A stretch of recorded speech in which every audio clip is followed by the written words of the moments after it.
ఏమైనా జరిగితే మీరే బాధ్యత వహించాలి. ఎందుకంటే మహబూబాబాద్ జిల్లాలో మరో యుద్ధం చూడాల్సి వస్తుంది.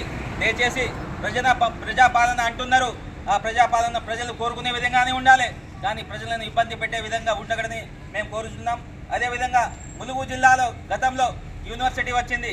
ఆ యూనివర్సిటీని మేము మా మహబూబాబాద్ జిల్లాకు రావాలనుకున్నాం. మేము కూడా ప్రయత్నాలు చేసినాం, కానీ రాలేదు.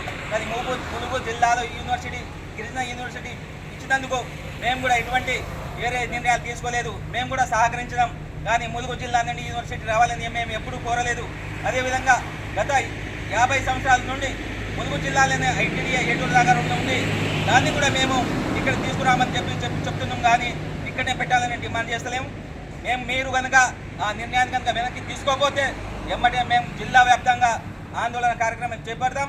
దయచేసి మహబూబాబాద్ జిల్లాలో ఉన్నటువంటి ప్రజాప్రతినిధులు కానీ ఎమ్మెల్యేలు కానీ దయచేసి మీరేందో మీ